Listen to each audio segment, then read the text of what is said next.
this is particularly the case with all religious philosophies on earth. You look at all religious philosophies on earth, they all usually have a list of you must nots, don't they? You must not commit adultery, you must not murder, you must not steal, you must not, right? All of these you must nots. Why do they create a list of you must nots? Because they are morally true. In other words, they're morally in agreement with God's laws. But why do I need that list? Because inside of myself, I have a feeling I want to commit adultery sometimes, or I have a feeling I want to murder sometimes, or I have a feeling I want to steal sometimes, right? And so what we do is we create a list of reminders of, no, I'm not allowed to do that. No, I'm not allowed to do that. Oh, okay. Why do I need those reminders? Because the feeling is inside of me. When your heart is transformed, the feeling is no longer inside of you. And so therefore you will never ever want to do those things again. Right?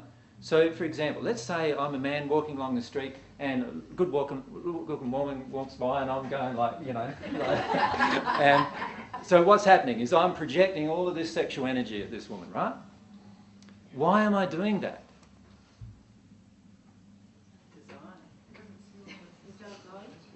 Well, let's say I'm already in a relationship. I'm already in a relationship with a woman I'm saying I love. And yet I'm doing, you know. You can still have desire while being in another relationship. How? It's a lack. Well, I mean, as long as you don't, as my mother-in-law keeps on telling me, it doesn't matter where you get your appetite as long as you eat at home. And I totally... that's a common Australian thing, isn't it? And from God's perspective, it's totally untrue. In the first century, I said, he who is looking at a woman commits adultery in his heart. Right? Why did I say that? Because it's the heart's desire that is motivating the action. So I'm not condemning the action. What I'm saying is we need to look at the action and say, oh, okay, I have a desire for a woman I've never even met, and yet I'm projecting sexual desires at her. And yet I'm saying I'm in love with my partner. How can that be happening? There's got to be something emotionally happening inside of me. Does that make sense? Yeah. Something emotionally that when I release it, I will never look at another woman like that again. And I know many of you men feel that that's not ever going to be the case. but I can assure you it will be. So what is that causal emotion? A lot of it's to do with sexual unworthiness. Yeah. So a lot of it's to do with the fact that I need to feel a desire, be desired by a beautiful woman before I'm actually valid as a man. So a lot of it's to do with that. Right. So. Where does that come from childhood? Because of childhood? It comes from the interrelationship generally between our parents. Usually many mothers have multi-generational abuse issues that have been handed down, child sexual abuse issues that have been handed down generation to generation. So many mothers, before they're even giving birth to their son, if they have a son, already have an anger towards men sexually. There's a sexual anger towards men. Many fathers also have the viewpoint that they can domineer and dominate their women, right? And those two emotions in particular are very much linked to sexuality, and so they get impressed upon the child even in the womb, and so the child has those two emotional damages that they need to experience and release before that particular emotion will disappear. So if I'm desiring, if I'm constantly looking at somebody else other than my partner and not having a passionate desire for my partner, I'm not saying to you, you know, leave your partner. What I'm saying to you, and you can leave whoever you want if that's what you want to do, what I'm saying to you though is there's an emotion driving that. Look at the emotion. When you take the emotion away, then all of those actions disappear as well. You follow me? Right? Now, how many, let's look at the issue of pornography, for example, right? There's lots of women in relationships that are very frightened by their men looking at pornography. Right? Okay. And it's a big issue today. What drives a man to look at pornography? So there's got to be an emotion, doesn't it? So what's the emotion? As you said, sexual invalidity. Yeah. I feel Yeah, that's right. So there's some really deep underlying causal emotions that need to be looked at, if that's the case, if you want the relationship to be happy. Yeah? And a lot of men get really challenged by that, right? They feel like, no, it's normal. I'm a man, you know. We sow our seed everywhere, you know. So, and it's not true. Like, well, it is true nowadays, but it's not true. The truth is that God created the soul as a complete unit that split into two. Remember I said that in that introductory DV. The soul splits into two. In the end, the only relationship you will have sexually is going to be with your soulmate.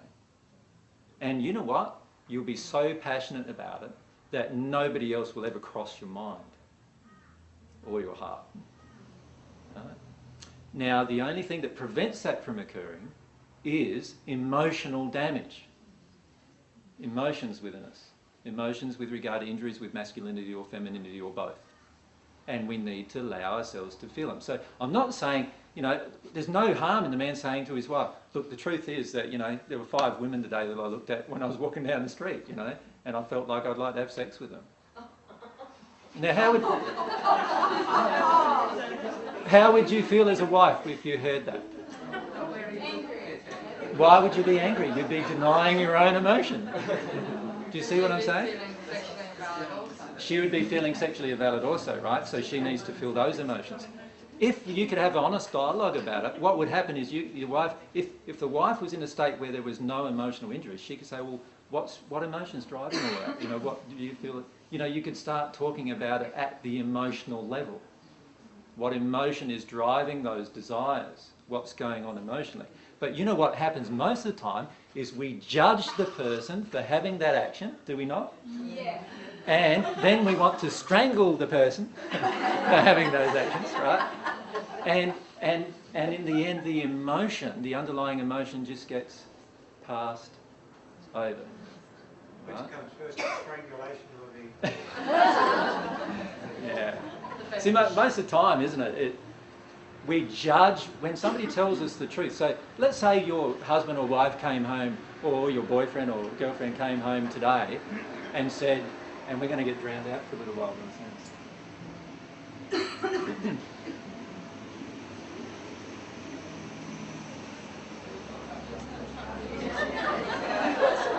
I'll let it go fast.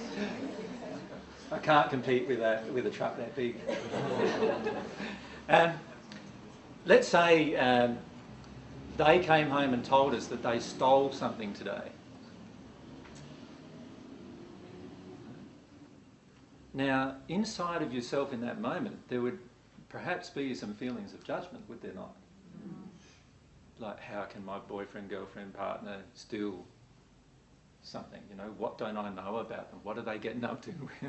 And there's lots of... So what's coming up inside of yourself is feelings of mistrust and all those feelings, right? So if you get angry now about what they've said, what are you actually doing now? You're now judging them and denying your own emotions, right? All judgment is a denial of your own emotion. Right? The reason why you judge somebody else is because you're denying something going on within yourself, right? And I've got a whole 4-hour discussion about judgment. So allow yourself to feel what that feels like. What do you feel like when you've just found out that the partner that you had, who you felt had integrity, is just telling you that he's lied and stolen? How does that feel inside of you? And remember, you attracted it. Right? Because he's in your life, you obviously attracted this event to expose an emotion inside of yourself. Right? It feel good that they were open and honest enough to share that with you. Yeah, or you could do the opposite like you did with the little child and belt them around a bit and say, naughty guy, and which one is it going to be? Now, obviously the one that responds in love is going to help the person access the emotion. The one that responds in judgment is going to actually deny, shove down, depress the emotion. And you know what we do most of the time? We respond in judgment, don't we? If we're honest. And so what we're doing is we're responding in a way that is denying, suppressing and shutting down the other person emotionally. Now that doesn't mean that you need to put up with him lying and stealing every day. If he's not willing to address the emotion, he is going to do it again. Do you understand that? It's the emotion that drives the action. So therefore, if the emotion is still within me, I am going to act again. So let's say I've cheated on my wife, right? And I come home, confess. I confess the whole thing to my wife. My wife gets angry, feels all of her emotions of what emotions? Mistrust, rejection, sexual rejection, shame, guilt, all sorts of things will come up for that woman. And she may have to go through even a month or a couple of months of really strong emotions, which all are already existing in her, right? Do you understand that? They are all already there, because if they weren't already there, she would have no reaction. She would have no emotional reaction if they weren't already there. So they're already there. So she reacts, and she will need to feel those all emotions. But if he does not feel the emotion of why he cheated, then she would be best to leave him until he feels those emotions. Because you know what's going to happen? He'll do it again. And this is something that you need to bear in mind with all religious forms and all your day-to-day actions and everything that's happening inside of you, is that if the emotion never leaves you, you will do that again. You will create that again. So you can take whatever pills you want, you can do whatever you want externally and physically, but unless you feel the emotion and release the emotion completely, whatever happened in that instant will happen again, right? To trigger those emotions that you haven't released.